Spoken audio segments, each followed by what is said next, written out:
Welcome to Pod Save America. I'm Jon Favreau. I'm Jon Lovett. I'm Tommy Vietor. On today's show, politicians in both parties get involved in the battle over the Gaza protests on college campuses.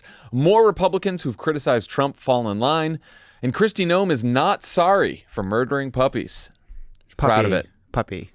Maybe more. We don't know. Yeah. She got the taste for blood. That's for sure. But first, let's talk about the state of the race. We got Donald Trump, criminal defendant who can't seem to stay awake or stop complaining about the temperature of the courtroom. And then we got Joe Biden. He's out there cracking jokes, taking shots at Trump, sitting down with Howard Stern and pissing off the New York Times by not sitting down for an interview with them.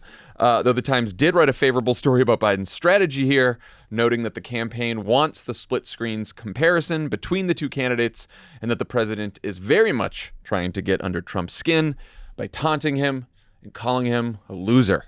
What do you guys think of that strategy and how it's impacting coverage of the race? Any risks? Tommy? Sure. I would like to note that our office was once very cold, and I stand in solidarity with my president.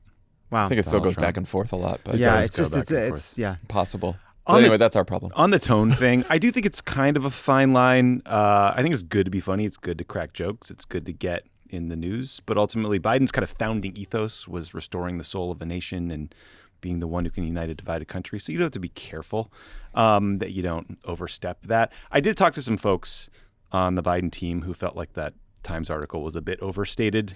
They were like, we're doing some message events this week. Like some things are going to be rolling out policies in battleground states. Sometimes we're going to do contrast events where we attack Trump. Like it's kind of standard was their thought. But Yeah, first of all, it was a month ago, though I know a month ago is forever ago, that we first got wind that this was Biden directed. Remember that I think NBC reported Right, that yeah. Biden wanted to kind of start picking fights to kind of get under Trump's skin.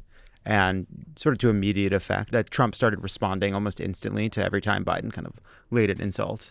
I like it. I actually, we'll talk about the Correspondents' Dinner later, but I was surprised by some of the places Biden went. Like he hasn't made those kinds of jokes before. He went a little harder than I expected. sharp. And I like it. I like it. I think that trading too many insults can be annoying and silly to voters. I also think in this media environment, you really don't have any other choice. Like, he's not going to be able to reach voters that he needs to reach if he just gives speeches, About the policy CHIPS speeches Act? about, with polite contrast, Right, you yeah. know? And that's his biggest challenge. That's the campaign's biggest challenge, is actually reaching and communicating with voters who have mostly tuned out of politics, are consuming a lot less political media than they used to. And the Biden campaign gets this. I talked to Rob Flaherty, their deputy campaign manager, who ran digital strategy in the White House on Offline this week. You should check it out. And he said the same thing. He said this is all of their thinking about every day is just a lot of people tuned out of politics, and how do you break through and actually get them? And Biden kind of gets asked about this in the Smartless interview, whether this was a deliberate change to mix it up and punch back harder. And his response is basically like, well, we're responding to what Trump is already doing, and we're trying to respond with facts, but we can't match the Trump show. And again, that is another risk with Trump. Like, there's no bottom for Trump. You know, he will say the nastiest things about you and will take it further than you ever can. And so Suddenly you're Marco Rubio and making dick jokes. right, You know? exactly. And you don't want to be that. Yeah, I do also think there's a difference between. you might end up being VP, you know? Short list. You got to move. I do think there's also a difference Speaking of the between. short list. Hey. Heyo. Hey. Sorry. Yeah, I think the list. Marco? I can't think of it. I got nothing. Little Marco. Little Marco. I do think there's also a difference between how Biden Biden is now a candidate. He is campaigning, and I think that is different than how he is in his official remarks. I also, by the way, expect that Joe Biden will continue to make a certain subset of online libs mad by praising Republicans every chance he possibly gets. And I think isolating Trump as worthy of mockery while saying there are many good Republicans, like the kind of rhetoric he's been using in the past, is a great way to kind of, I think, make Tommy's point while still trying to get under Trump's skin. Yeah. Matt Gaetz, fun to party with. You know Right. what I mean? Sure. Don't agree with him politically. So the media strategy of reaching voters by going around traditional news outlets is something candidates and campaigns have been doing for more than a decade now, though there has been some recent drama between Biden World and the Times after a Politico piece about how the paper's mad the president won't do an interview with them. We don't have to get into all the drama. Probably most of you haven't heard about it. Hopefully bless you you. die without knowing about God bless you if you haven't. But from a campaign perspective, how do you guys think about the balance between doing traditional and non-traditional media interviews? First of all, I remember I wanted to play this clip because this reminded me of a story. I couldn't actually find the original story, but we have a clip, and this is from 2004 when George W. Bush went on Roland Martin's fishing show. Can we play that clip? Ooh, little bitty guy hitting it. I came out to fish with Couldn't remember the name. a fellow who works out here. We caught a bunch of crappie. We filleted them, cooked them, and served dinner to Vicente Fox, the president of Mexico. So 2004, it is Wow. It is George W. Bush appearing on Outdoor Life television on a fishing channel, and it was part of a story in 2004 about Republican micro-targeting. That Republicans were going to go around the traditional media to go find voters, and as part of this, Worked. it did work well. And he went on ESPN, which was a big deal at the time, and Kerry countered that by throwing out a pitch, which I'm sure went terribly. Remember, Tommy, in the Senate office when Obama went on Monday Night Football? Oh, yeah. That was a big deal. That was fun. I still don't think Bill Clinton should have played the saxophone that one time. And this is such an old debate. Saxophone. Right. It was the boxers or briefs things. Remember Bill Clinton had to wear boxers or briefs. I mean, doing Howard Stern is like unequivocally smart. Stern gets 10 million listeners per episode. Then they chop it up on YouTube, and many, many more people will see it there. It'll live on social media. And it was like more interesting content. It was like about stories about his life and deeper things. I can always tell when something breaks through when like the normies in my life, like my college text chain, people were like, "Wait, did you hear Biden on Stern? Biden was good on Stern." And I'm like, "Wait, we haven't talked about politics here in a while." Yeah. Yeah. Also, like Howard Stern has just sort of he has left the kind of he has no footprint in the media because he's his own ecosystem. He doesn't care that much about, like, the clips don't really go that far, very rarely anyway. But it's reaching just a huge audience of people that aren't paying attention. I also think doing interviews with like traditional network news television, right? Like I think that's worthwhile because you reach a lot of people. Like print interviews, right?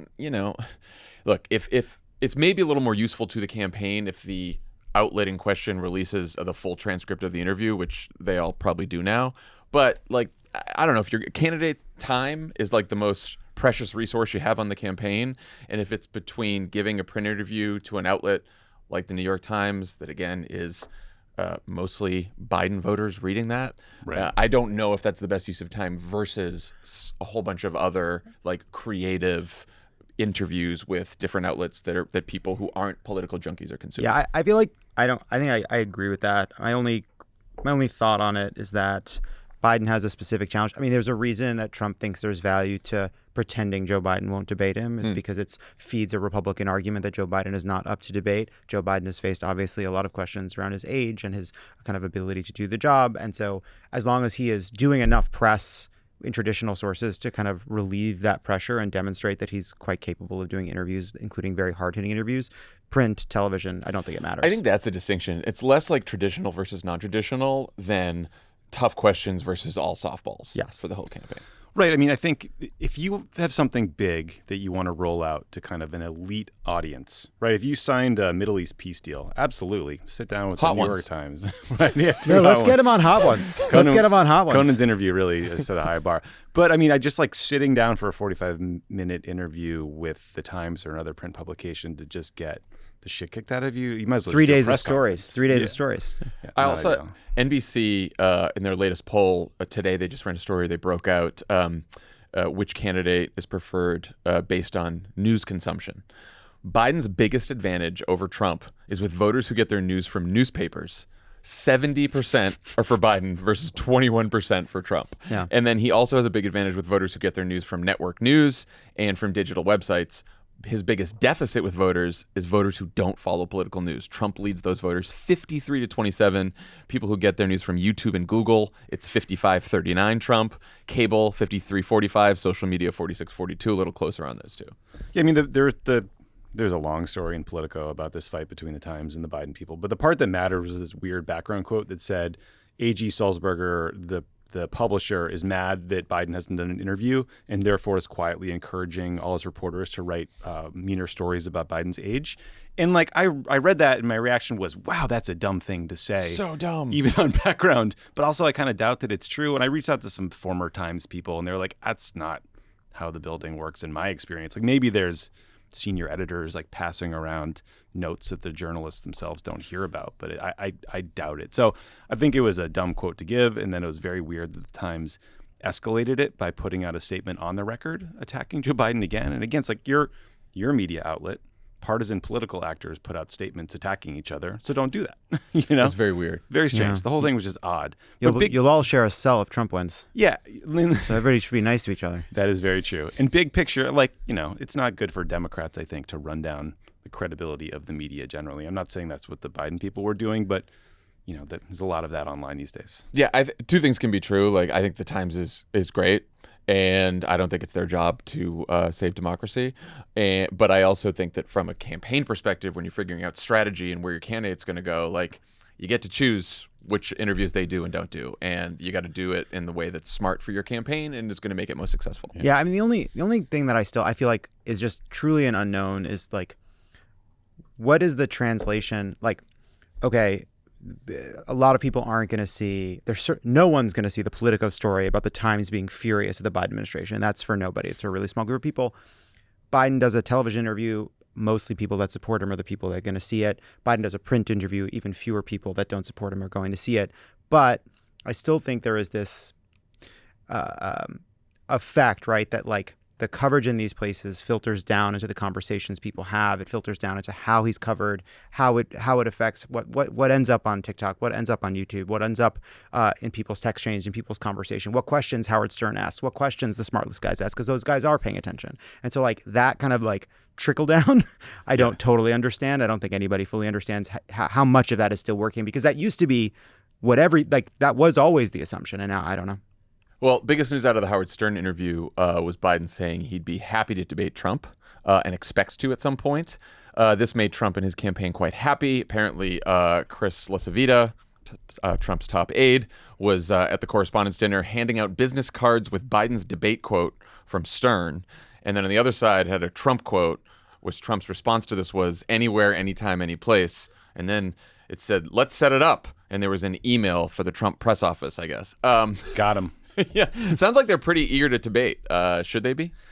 Yeah, well, it's funny. We've kind of memory hold the fact that the last time they debated, Donald Trump had gotten a positive COVID diagnosis 3 days earlier and nearly gave it to Joe Biden on stage and maybe could have killed him. Yeah. It's funny how we sort of forgot about that. Biden killed the debate. Trump almost killed Biden. I mean, I think the interesting thing about this debate is normally you have a challenger coming in that has just done a ton of reps because they were in a primary process and they were debating. So they're really like poised and ready for the fight. And you have an incumbent president who has not been debating and in fact is used to people standing up when they walk into the room and not getting a lot of pushback. This time, Trump skipped all the primary debates. So he's going to be just as rusty as Joe Biden. So the whole thing broadly makes me nervous because the stakes are just going to be through the roof on this debate if it happens.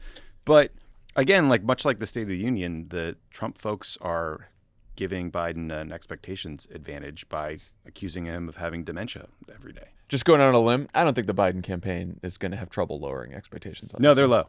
They're low. They're pretty low. Yeah, that debate too, even before we knew that Trump was trying to kill Joe Biden, was the worst debate any of us have ever seen. It was a monstrous and disappointing display that made everyone quite sad while having really not that much of an impact on the race. So I expect something like that is probably where we're heading. That's the media. And I don't know what's above or below that. I don't either. I do think that the Biden folks are going to want to leave it to the commission and get out of these potential one-on-one negotiations with the Trump campaign, who are going to ask for 100 debates, and Trump's going to start asking for his own favorite moderators, and you don't want the whole thing to turn into an episode of The Apprentice. So now there's a commission for this. You send it to the commission, you do your normal number of debates, and that's that, because you can tell that Trump is just chomping at the bit to turn this into a big show where he has a debate every week. Yeah, it's a lot of bravado though, but I'm sure then he'll come back around with but only these moderators are acceptable. And it's right. Tucker and Sean Hannity and Don Jr. Yeah. I think assuming compromises Ed Henry. I mean, even before you get to it, whatever he wants. J6 choir. He knows the show's not whatever the show. Yeah, sure, he'd want the biggest show possible. But even before that, what he wants is every conversation about what the debates will look like is a story of Trump wanting to debate and him pulling Joe Biden to those debates. Strong week. And the Biden campaign can't have that either. That's the show, right? That's the show. The debates are 3 days in October. That show can happen for the next several months. Yeah. Well, until the both campaigns agreed that the commission's going to do what they've done for the last however many years. Like that's what that's the only thing the Biden campaign can say, right? Like they can't take the bait on this and be like, yeah, oh, no, okay, we'll do whatever you want. We'll meet you anytime, No, of course anywhere. not. No, of course not. Of course not. But that's just what this is, right? Yeah. Speaking of the White House Correspondents' Dinner, Joe Biden and SNL's Colin Jost both told, I think, some really funny jokes. Let's listen to a few. Here's some of Biden's. The 2024 election is in full swing. And yes, age is an issue. I'm a grown man running against a 6-year-old. The New York Times issued a statement blasting me for, quote, active and effectively avoiding independent journalists. Hey, if that's what it takes to get the New York Times to say I'm active and effective, I'm for it. I had a great stretch since the State of the Union. Well, Donald has had a few tough days lately. You might call it stormy weather. What the hell? 8 years ago, That's my favorite part. written off as just Trump talk, but no longer, not after January 6th. I'm sincerely not asking of you to take sides, but asking you to rise up to the seriousness of the moment. Honestly, the what the hell The what the hell is my favorite part of the whole. What the is hell? the funniest part. Is the funniest part. What the hell is really funny. That is actually, though, I think that's the right way to approach humor for this race. And Biden did this in 2020. I think he did it during that debate at one point. It was just like, shut up. He said something to Trump like, what is this? What's going on with this guy? Yeah. There is an absurdity around this whole, that I think that Biden can make fun of. But His speeches are so short for these things. That was like 10 minutes. yeah. Yeah, it was very short. It was mostly serious. He does a few jokes at the top, and then he gets to the serious part. I think that's wise. There's like a half dozen jokes, and he gets right to it. Yeah. I like the serious part. I like the praising of Colin's. He did a whole nice thing about Colin Jost's family, which I thought was very, very good for Biden. I thought it was a good imposition to the journalists. The New York Times joke was funny. Yes. He could have gotten too snippy, and instead he sort of made fun of himself a little bit there. I was genuinely surprised by how well that joke did. I was actually, the crowd really liked it. And we've sort of, over the years, I think we've come to learn that audience is less keyed in than you'd expect a lot of the time, but not on journalism stuff. That room was completely, fully aware of the fight. They read the Politico story and then the responding New York Times statement to the Politico story and then the Puck story about how the Politico story happened with the New York. Yeah, they were all ready. They were ready for that joke. I was surprised. I really did. I was surprised. They tend to be very sensitive to anything media related. Yeah, that is also true. Yeah, that is also true. All right, here's some of the jokes from Colin Jost. I have to admit, it's not easy following President Biden. I mean, it's not always easy following what he's saying. Can we just acknowledge how refreshing it is to see a president of the United States at an event that doesn't begin with a bailiff saying, "All rise." It's also wonderful to be back in Washington. I love being in Washington. The last time I was in D.C., I left my cocaine at the White House. Luckily, the president was able to put it to good use for his State of the Union. I lost my grandfather this year, as you alluded to, a firefighter, William Kelly. And I swear, Mr. President, this is not an age comparison. You remind me of him. Some of your best qualities remind me of his. And I will say, he was 95 and he was still great at stairs. I think it's because he didn't try to run up them.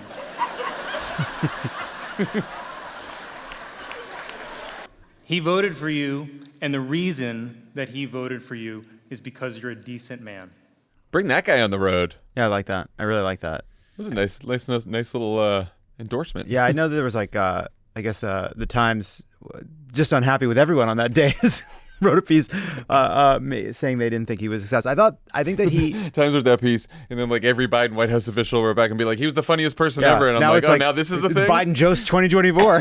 but I thought I think that like the first half, like there were good jokes, but they were kind of it was like I think it took a while to ramp up, but that second half I thought was just like really excellent, and that I do think like if there's any value to that dinner in terms of like beseeching the press that the president and then what Colin Jost did is that in some small way, I think like reminding them that even the ones that I think don't believe it is their job to save democracy for Joe Biden, reminding them that like their actual values and morals are at stake and they are aware of them, even if they try to push them aside. I appreciate that. Whether it's effective or not, I don't know. I appreciate it. Yeah, it's not their job to save democracy. It is their job to take this whole thing seriously and not treat it completely as a game all the time. I think that's a fair criticism. Yeah, it was a nice ending from Colin Jost. It was a bit of an endorsement vibe, which doesn't help the kind of clubby liberal bias in the media sentiment that's out there. Hey, I'll take anything at this point. But big show. I mean, I thought Colin Jost did a pretty good job of being hard on both of them and making fun of both of them. And Biden, to his credit, laughed and took it. He did. He left a lot. 2 quick housekeeping notes. Some very exciting news from our friends at Strict Scrutiny, Crooked's excellent legal podcast. The show just launched its own YouTube channel. To subscribe, just type Strict Scrutiny into your nearest YouTube search bar and tune in for new episodes every Monday. Also, if you need a break from the political chaos, treat yourself to some completely different political chaos over on Pod Save the UK. Each week, Nish Kumar and Coco Khan are joined by politicians and experts to unpack the latest news out of Parliament. New episodes drop every Thursday. Make sure to follow wherever you get your podcasts. Today's presenting sponsor is Simply Safe Home Security. Have you been keeping up with the basketball playoffs? Yes, the Celtics are tied 1-1. I'm actually wearing a Celtics sweatshirt, which none of you can see because it's an audio format. But anyway, you shouldn't have to worry about break-ins while you're watching the game. That's why we recommend Simply Safe. It's advanced home security powered by 24/7 professional monitoring for less than $1 a day. Here's why we know you'll love it. Jon Lovett set up Simply Safe system himself. He is not the most tech-capable person, but he said he set up all these super advanced sensors. It works incredibly well. He can turn it on and off with an app. And again, he set it up himself. It was that easy. It's trusted by experts. Simply Safe was named Best Home Security System for 2024 by U.S. News and World Report, and Newsweek awarded it Best Customer Service in Home Security. The system blankets your whole home in protection. It has sensors to detect break-ins, fires, floods, and more, plus a variety of indoor and outdoor cameras to keep watch over your property day and night. Simply Safe professional monitoring agents can even help stop crime in real time by speaking to intruders through the wireless indoor camera, warning them that they're being recorded and police are on the way. With no contract and 60-day money-back guarantee, you can try Simply Safe risk-free. Don't absolutely love it? Send the system back for a full refund. Protect your home today. Our listeners get 20% off any new Simply Safe system when you sign up for Fast Protect monitoring. Just visit simplysafe.com/crooked. That's simplysafe.com/crooked. There's no safe like Simply Safe. Pod Save America is brought to you by Beam. Are you having trouble sleeping or staying asleep? Yes. Is poor sleep negatively impacting your life? Always when it happens. Have you tried other sleep supplements with no success? Yes. Sleep is the foundation of mental and physical health. When you are sleeping well, you can perform at your best, mentally and physically. Introducing Beam's Dream Powder, a science-backed healthy hot cocoa for sleep. Other sleep aids can cause next-day grogginess, but Dream contains a powerful all-natural blend of reishi, magnesium, L-theanine, melatonin, and nano CBD to help you fall asleep, stay asleep, and wake up refreshed. And the numbers don't lie. In a clinical study, 93% of participants reported Dream helped them get better sleep. And today, Pod Save America listeners get a special discount on Beam's Dream Powder. Their science-backed, healthy hot cocoa for sleep with no added sugar. Better sleep has never tasted better. I love Beam Dream Powder. Not only does it help you sleep, but it tastes really good. And it's kind of just like a nice, soothing way to get to sleep at night. It's a little ritual and makes you feel better. Makes you sleep better. You wake up more refreshed. Everything is better when you get a good night's sleep.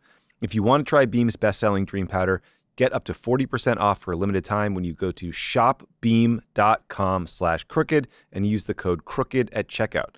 That's shopbeam.com/crooked. Use the code crooked for up to 40% off. All right. On to a topic that's less fun but more important. The college protests over the war in Gaza. After the president of Columbia University testified before Congress and then called the police on April 18th to clear out an encampment of pro-Palestinian protesters that led to more than 100 arrests, dozens of protests and encampments have sprung up at colleges all across the country. Many of the protesters have been peaceful and respectful. Some of the protesters have not. Many schools have allowed the protests to continue. Some have not. There have been more than 800 arrests so far, a mix of students and non-students. Some police have used excessive force to break up the protests. Some colleges have suspended students and threatened expulsion. And now politicians in both parties are getting involved. President Biden has condemned both, quote, anti-Semitic protests and, quote, those who don't understand what's going on with the Palestinians. The White House also condemned one of the student protest leaders at Columbia who called for Zionists to die and has since been suspended. Donald Trump posted an all-caps truth on Monday that said, "Stop the protests now." Easy, done. Speaker Mike Johnson held an event at Columbia with other House Republicans last week where they called on Biden to send in the National Guard and threatened to pull federal funding from colleges that won't stop the protests. Progressive Democrats like AOC and Jamal Bowman have visited the protesters in solidarity, while 21 other Democrats just sent a letter to Columbia demanding that they break up the protests, which they are currently trying to do. Basically, huge mess. Tommy, I thought you and Ben did a great job last week on Pod Save the World talking about what's going on with these protests. I would encourage everyone to listen. I thought we could talk a bit about how they're affecting national politics. Here's the latest headline in the Washington Post.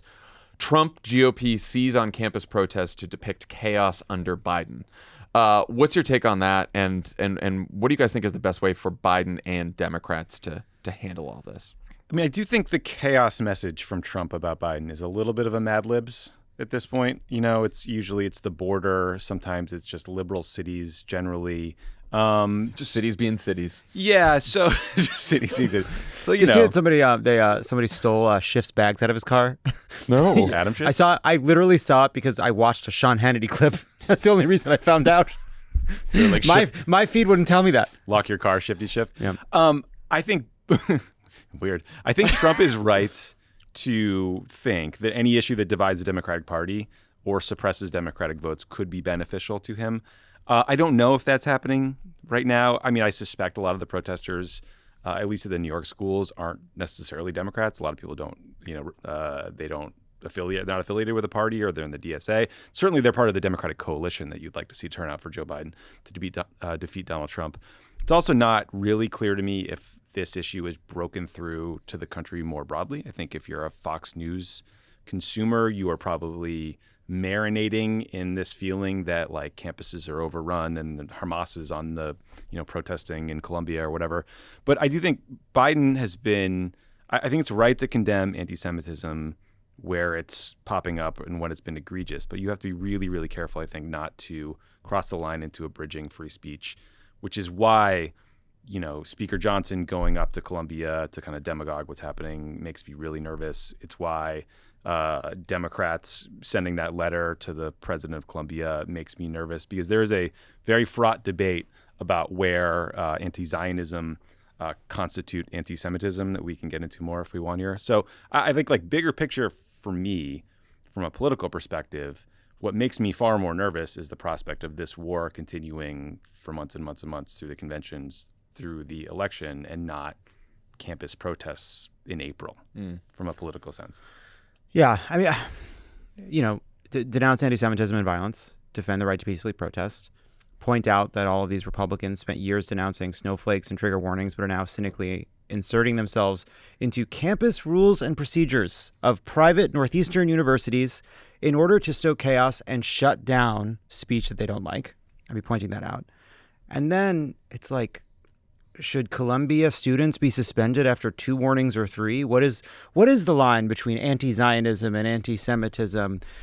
What is the speaker's lineup at the USC commencement? These are important questions for some people. They are not important questions for the Speaker of the House. They're not important questions for national politics. And they are ultimately a distraction, and a distraction with purpose. Like, it's such a classic, it's so classic us. It's like there is a devastating and awful war taking place in Gaza. I am sure that I disagree with a lot of the larger goals of many, if not most, of the students on those campuses. But they have been very successful at drawing attention to what is an urgent international crisis. They have done it with bravery. They've put themselves at risk. They may pay for that risk. It seems like when you put yourself in a position to draw attention by breaking rules, you will also draw attention when those rules are enforced, which seems to me ought to be the goal from the very beginning. Most Democrats agree that there is an urgent need for there to be a ceasefire. Most have said that even if you believe Israel has a right to defend itself, that it is right to be critical about the inhumane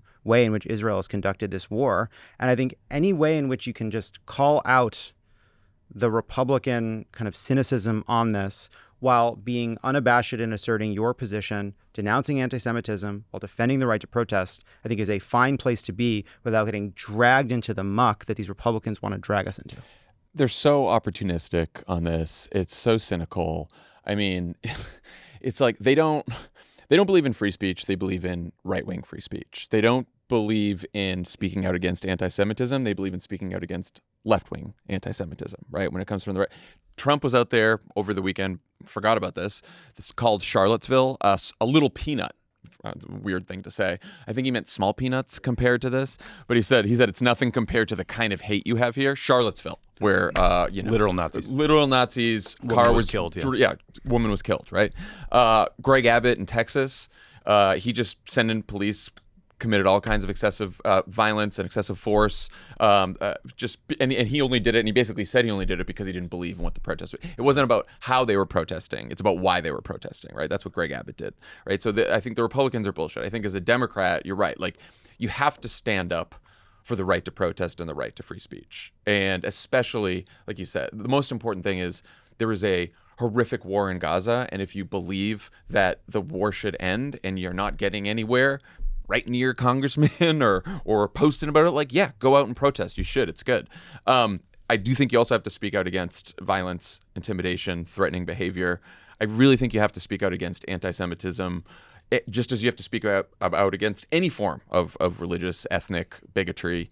And I do think that either dismissing or minimizing anti-Semitism, the kind that's been seen and heard in some of these protests, like, it isn't just wrong. It detracts from the more urgently important argument about the Israeli government's conduct in Gaza. Because I do think there is this tendency to be like, obviously anti-Semitism is bad, but, right? And then you just sort of like pass over it. And when you really look, like, we don't have to quantify what percentage it is or whatever else. Like, it could be just a small group of people, whatever it is. When you see it, you call it out. It's bad. It's horrific. It's garbage. Well, I think the issue, right? I think what happens, and some of it is, and this, you're right. The anti-Zionism, anti-Semitism line is thin here, but like, Jews go back to Poland is like clear. That's pretty clear. But yes, I think the reason what you see, right, is like this desire to say that, but is a desire to identify yourself not just with your own views or the views of the protest you agree with, but with the protests themselves. But like, there's always going to be a protest is always going to represent a vast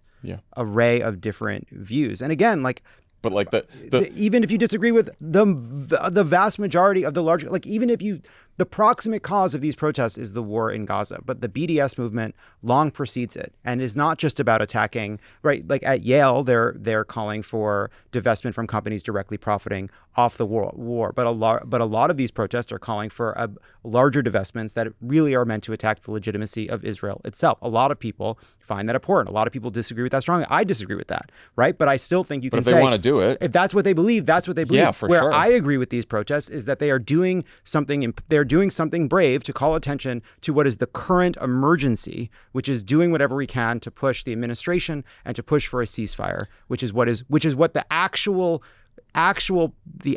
crisis is. The crisis is not the performance of our feelings or desires or politics in the United States. It is all about a real and ongoing struggle and war. I will say this, though. The guy who was one of the leaders of the encampment in Colombia, one of the students who was leading the protest, in January is at a disciplinary meeting where he says, "You're lucky I'm not out there murdering Zionists. You're lucky I'm not just killing them."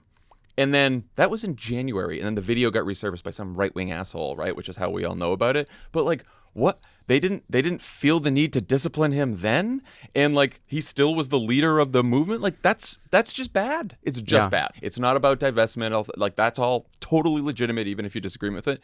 That's bullshit. That shouldn't have been the protest leader. Well, these schools need clear rules of the road and policies, and they need to enforce them equally, no matter who's the speaker, no matter what the circumstances. The broader challenge for protest movements and social movements like this is you have a core goal, which is to end the war in Gaza. And you have this huge movement of people with different views and differing perspectives, and some are more maximalist, some are more scoped.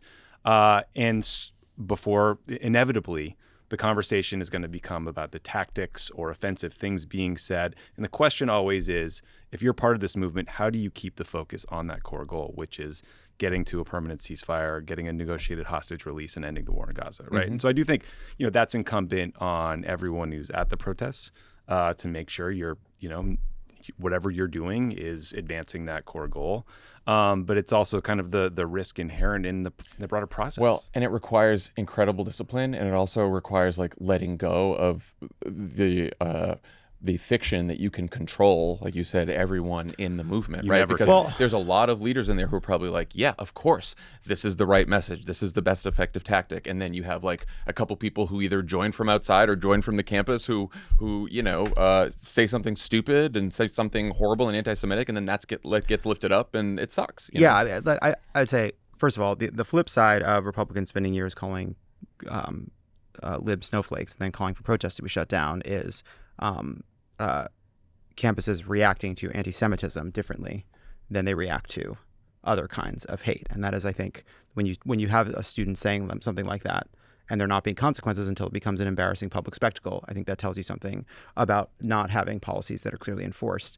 But I also think like this is in many ways an unsolvable problem that will be with us. Like I am sure that if we had the kind of social media we have now, when there were anti-war protests that again were completely justified and in hindsight prescient, when George W. Bush was invading Iraq, we would find despicable views among those protests. We did find despicable views among those protests, but now it would be everywhere, and it would have been used if we had TikTok and Instagram and Twitter and social media that we have now. When those protests were going on, it would have been used to delegitimize what was ultimately a righteous protest movement against that war. I think the public opinion against the war in Gaza turned long before these latest protest incidents. I mean, the inciting incident for what we're talking about now was this April 18th Columbia University president goes to Congress, testifies, has the police come, and then suddenly there are these solidarity protests all over the place. So this is an interesting one where the public opinion changes first, because I think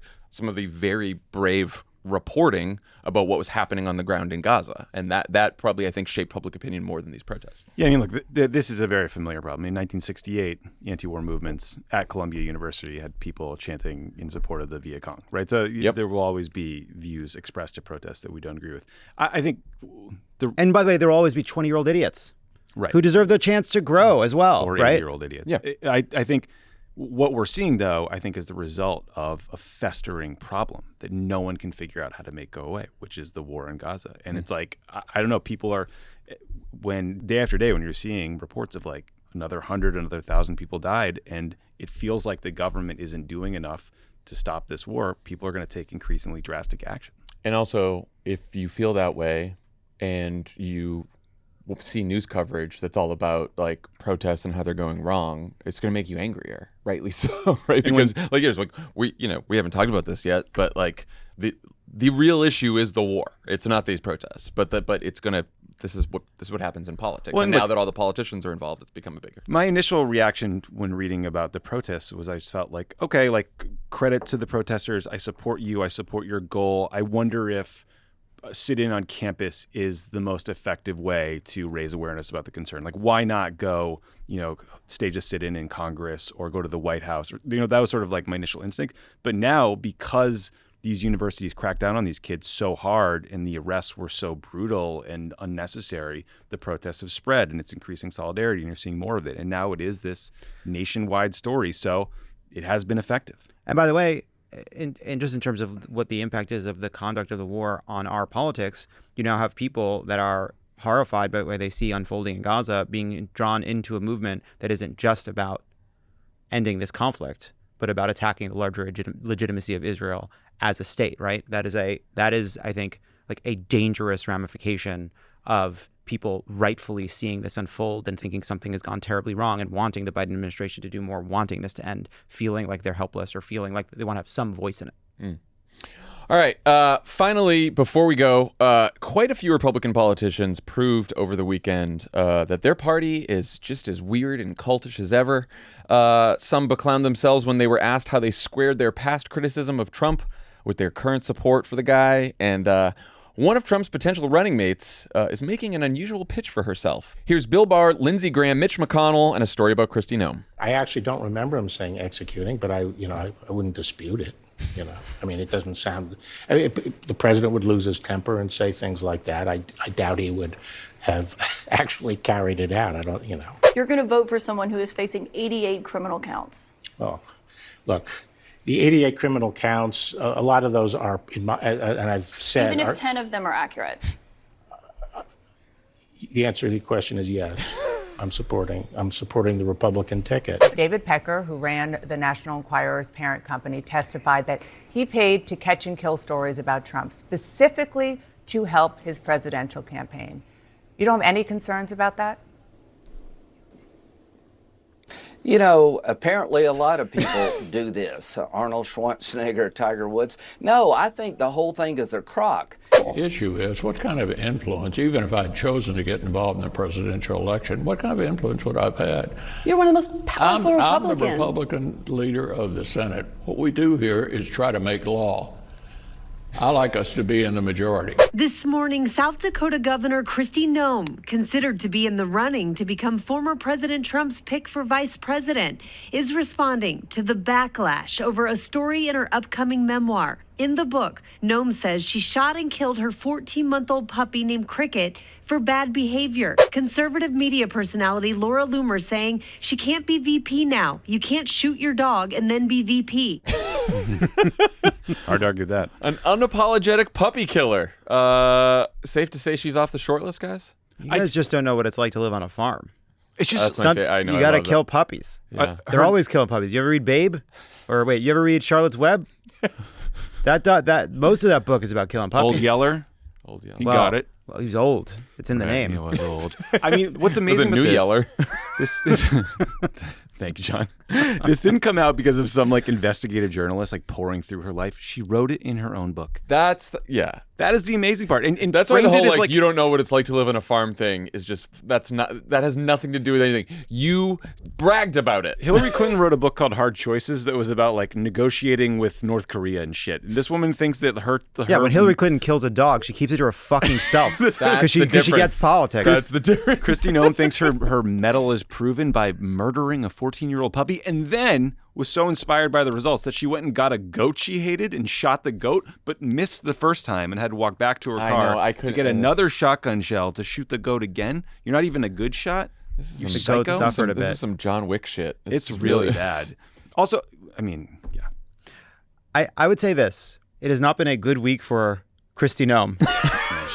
That the combination of basically saying that she doesn't believe in exceptions for rape and incest, followed by saying she murdered a puppy for not being good at killing birds one day and then being too good at killing birds the next day. Yes. That's the other piece of this. So the dog wasn't good on a pheasant hunt. Wouldn't hunt. Right. Then the next day tried to kill some chickens. Maybe it was trying. Maybe right. Give it a chance. Michelle Vick. Michelle Vick. I did like that. Yeah, In the Arms of an Asshole. I went with that too. You've been churning out some great content on this, Tommy. Content. In the war between the Dakotas for who's going to get the nod from Trump, Doug Burgum now, North Dakota is now edging out South Dakota because apparently Doug Burgum is climbing up the list, for Trump short list, because I guess he's boring, loyal, and absurdly rich. Yes. And Trump needs money. He can write a big check to himself. Yeah. Who would have thought that was coming? Doug Burgum over Kristi Noem. He's perfect. I would not have guessed that. I would not have guessed that. Say that dog don't hunt. I mean, that dog don't. That dog don't hunt. That dog don't hunt. Dog don't hunt. That dog don't hunt. Okay. I do Because think it's dead, because she murdered it in a she did ditch. kill it. Dead in a ditch. In front of some construction workers, she said too, which is the whole story is very weird. The other quotes from those people are Graham, Barr, etc. That is like the kind of mindless partisanship that people actually hate more than anything in this country, I think. It's like, yeah, well, I'm supporting the Republican nominee. That's like the closest you get to just like state TV propaganda kind of shit, like communist. It's listening to Bill Barr being like, the answer is I support him. The answer is I support the Republican nominee. And then Mitch McConnell, what kind of influence do I have? I'm only the leader of the Senate. Who could have impeached? The Republican leader of the Senate. Yeah. Wild. And then just like Lindsey Graham being like, I think Tiger Woods fucked somebody once. Nobody's talking about that. You're right, Lindsey. What an important point. Also, Ron DeSantis. Remember Ron DeSantis, who said, all these people, if you kiss the ring, then Trump likes you. It doesn't matter how awful you are as a Republican. If you go kiss the ring, they like you. Well, he wouldn't kiss the ring. Met with Donald Trump over the weekend. Donald Trump just truth before we started recording. He's happy to have Ron DeSantis's endorsement. Everything's all good with him. So there goes Ron DeSantis. Speaking of state TV, I mean, we talked about this a little bit last week, but all the revelations that have come out in the hush money trial about the way the Trump orbit worked with the National Enquirer to not just catch and kill stories, but also fabricate and place articles about his rivals is really incredible. Like Ted Cruz has 5 mistresses. Like no one would have believed that, but it works, right? Like it sticks with you. Propaganda like that sticks with you. It works. It has an impact. You have to respond to it. And I just can't even imagine what it would be like to be running a campaign and have like a house media outlet like that. I know. I said this to Dan, and he was like, he had a good retort, which is like, Fox News. I guess they have Fox News, but yeah, this was not like that. This is even more direct. Way different. This was like gonna call you up. You're gonna place the story, or like, here, I'll pay you off to kill this bad story about. I'm glad they're not better at it, because I think it is not plausible to believe that there are 6 people on Earth that would fuck Ted Cruz. That is true. But I mean, as we learned, Fox does have to be worried about libel. They got sued and they lost. And I mean, just manufacturing stuff like this is incredible weapon to have. We talked about Joe Biden's comedic chops today. I do want to give Donald Trump his due, because on that Bill Barr interview, Caitlin Collins also read to him Trump's truth, where he accepted Bill Barr's quasi-endorsement. And so this was the truth. Barr has endorsed me for president despite the fact that I called him weak, slow-moving, lethargic, gutless, and lazy. Based on the fact that I greatly appreciate his wholehearted endorsement, I am removing the word lethargic from my statement. Thank you, Bill. That's really funny. Right? That's really funny. It's just funny. That's just really funny. He's puppies. And she reads that to Barr, and then he laughs, and he goes, classic Trump. Classic Trump. Talking about how he wants to execute people, trying to overturn the election. I'm in. It really is just the way these people will give up their dignity for some political gain or access, or maybe some ability to get some job as a lobbyist. It really is just like, you need therapy. You need to understand what the values and important things in life are. You need to get in touch with those. But I don't think these people can be saved. I don't think Lindsey Graham can. I don't think any of these people can be saved. Yeah, they just like being in politics too much. They like the job. They like the power. They like the title. Whatever. They like being on TV. I don't know. The people that go into politics at a very young age and literally never leave, never get like a couple years in adulthood outside of it to look back. Like, I think I've benefited from having that time for sure. Like, the idea of like having gone, if you go into politics at 17, 18, think about it all through college, go to get your first job, you never ever leave it. Like, I think if you're not, I think plenty of people can do great that way, but there are people that like clearly need fucking space from this. But it's also, even if it's not about themselves and they're just like deep believer, like you can tell Mitch McConnell's like, I just love right-wing judges, right? That's what he loves. But it's like, that is the danger of like that extreme ideology. It's like, you like your fucking judges so much that you're sitting there being like, yeah, well, I hated the guy who tried to overturn the election and almost ended democracy, but look, we're writing laws here. I'm in the majority. I want to get more stuff passed. I also think it's just your entire existence is built around this one thing, which is your affiliation with the Republican Party. It's all your friends, it's your coworkers, Yes. it's your entire I think peer that's right. group. And Pornography. over time, like in the Sir, what? moment, What? in the moment, these guys all knew what Trump did was wrong because we watched them give speeches about it on the Senate floor or comment in the press at the time. But, they just get worn down and they give up after years and years of people being like, come on, sides, just endorse him. And they learned from Trump that there is no longer a penalty for shamelessness in the Republican Party. No, So none. they can just, do whatever they do on TV and embarrass themselves, and that's that. All right, that is our show for today. We will be back with another episode on Wednesday. Lovett, I believe you're hosting. Yeah, Tim is back. There's a former Republican who's done the right thing. Yeah, we found one, and then we make him do pods with us. You know what? And it's fun. All right, we'll be back on Wednesday. Bye, everyone.